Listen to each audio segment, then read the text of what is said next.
Thank you, Chad, for those kind words and for the even kinder work that you and the Human Rights Campaign Foundation do every day on behalf of the lesbian, gay, bisexual, and transgender young people here and across America. It is such an honor to be here at the inaugural Time to Thrive conference, but it's a little weird too. Here I am in this room because of an organization whose work that I deeply, deeply admire. And I'm surrounded by people who make it their life's work to make other people's lives better, profoundly better. Some of you teach young people. Some of you help young people heal and to find their voice. Some of you listen. Some of you take action. Some of you are young people yourselves, in which case it's even weirder for a person like me to be speaking to you. It's weird because here I am, an actress representing, at least in some sense, an industry that places crushing standards on all of us. And not just young people, everyone. Standards of beauty, of a good life, of success. Standards that I hate to admit have affected me. You have ideas planted in your head, thoughts you never had before, that tell you how you have to act, how you have to dress, and who you have to be. And I have been trying to push back, to be authentic, and to follow my heart, but it can be hard. But that's why I'm here, in this room. All of you, all of us, can do so much more together than any one person can do alone. And I hope that that thought bolsters you as much as it does me. I hope that the workshops you go to over the next few days give you strength, because I can only imagine that there are days when you've worked longer hours than your boss realizes or cares about just to help a kid who you know can make it. Days where you feel completely alone, undermined, or hopeless. And I know that there are people in this room who go to school every day and get treated like shit for no reason. Or you go home and you feel like you can't tell your parents the whole truth about yourself. And beyond putting yourself in one box or another, you worry about the future, about college, or work, or even your physical safety. And trying to create that mental picture of your life, of what on earth is going to happen to you, can crush you a little bit every day. And it is toxic and painful and deeply unfair. And sometimes it's the little insignificant stuff that can tear you down. Now, I try not to read gossip as a rule, but the other day, a website ran an article with a picture of me wearing sweatpants on the way to the gym.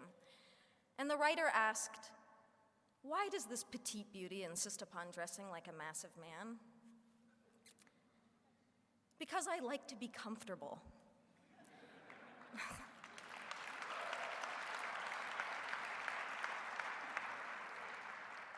There are pervasive stereotypes about masculinity and femininity that define how we're all supposed to act, dress, and speak, and they serve no one. Anyone who defies these so-called norms becomes worthy of comment and scrutiny, and the LGBT community knows this all too well. Yet there is courage all around us. The football hero, Michael Sam, the actress, Laverne Cox, the musicians, Tegan and Sarah Quinn, the family that supports their daughter or son who has come out. And there is courage in this room, all of you. And I'm inspired to be in this room because every single one of you is here for the same reason.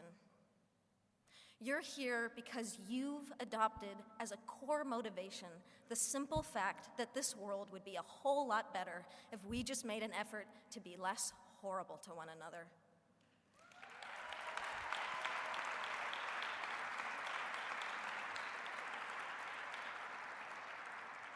If we took just 5 minutes to recognize each other's beauty instead of attacking each other for our differences, that's not hard. It's really an easier and better way to live. And ultimately, it saves lives. Then again, it can be the hardest thing,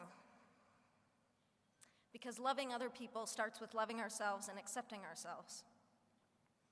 And I know many of you have struggled with this, and I draw upon your strength and your support in ways that you will never know. And I am here today because I am gay. And because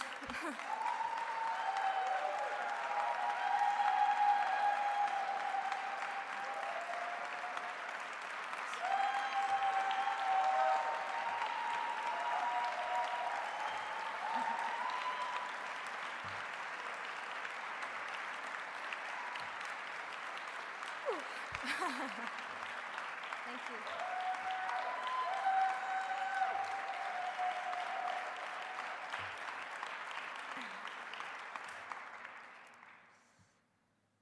And because maybe I can make a difference to help others have an easier and more hopeful time.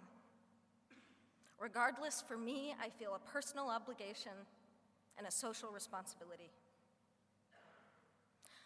I also do it selfishly because I'm tired of hiding, and I'm tired of lying by omission.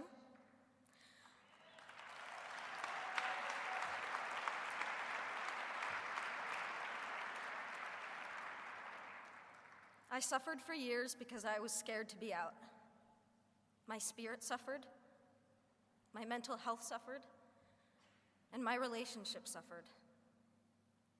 And I'm standing here today with all of you on the other side of that pain. And I am young, yes. But what I have learned is that love, the beauty of it, the joy of it, and yes, even the pain of it, is the most incredible gift to give and to receive as a human being. And we deserve to experience love fully, equally, without shame and without compromise. There are too many kids out there suffering from bullying, rejection, or simply being mistreated because of who they are. Too many dropouts, too much abuse, too many homeless, too many suicides. You can change that, and you are changing it. But you never needed me to tell you that. And that's why this was a little bit weird.